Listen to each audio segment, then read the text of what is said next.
Most people think you need $500,000 to open a serious international bank account, and in a lot of famous jurisdictions that's true. The high minimum deposit isn't really about the money, it's a filter. It's how those banks screen out everyone who isn't already wealthy, but there are two countries almost nobody talks about where you can open a real account in a solid institution with a minimum deposit a high school student could cover. I'm talking about $100. In one case, effectively zero.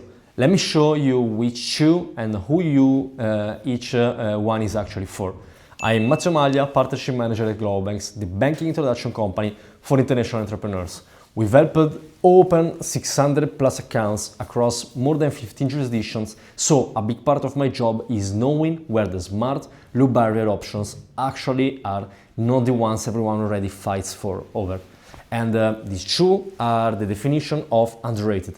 They're not competitors, they're complementary because they solve two completely different problems. Stick around for the second one because you're still running big money through a fintech app. It might be the most useful account you open this year. First, why does this filter even exist? Serious banks get flooded with applications. The fastest way to cut the pile is to set up a minimum so high that most people disqualify themselves before they ever apply.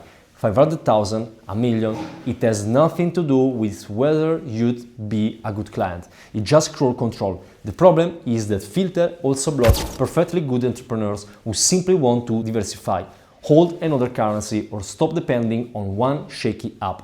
So the game becomes find a solid jurisdiction that don't use that filter and get in through the right door. That's exactly what these two are.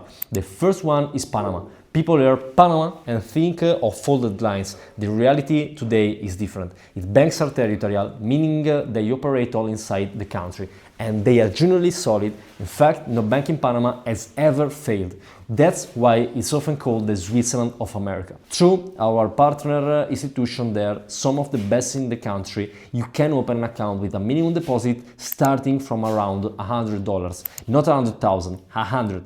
And here's the best part, something that is practically only possible through an introduction channel like ours. You can open an account in Panama 100% remotely thanks to GloboBanks. So, who is Panama for? Almost everyone. It's a strong fit if you deal in US dollars, if you're a European who wants to diversify outside the Eurozone into a stable dollar-based system, and it's one of the more crypto-friendly environments too.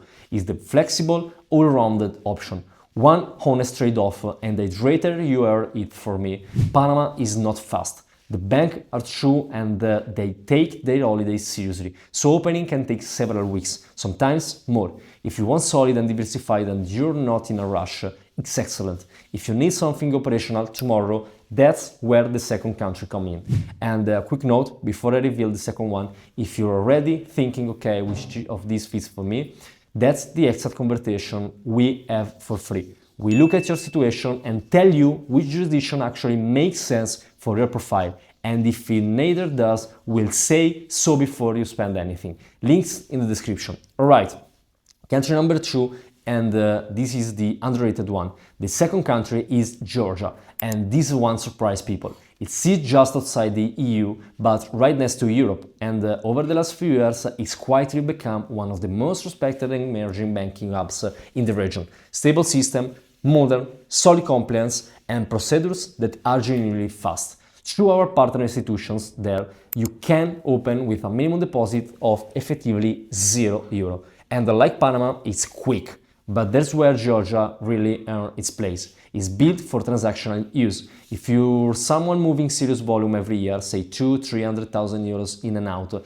and you're currently doing that through a fintech app like the popular ones everyone uses, you already know the risk. Those accounts get frozen, reviewed, or closed overnight, and your cash flow freezes with them.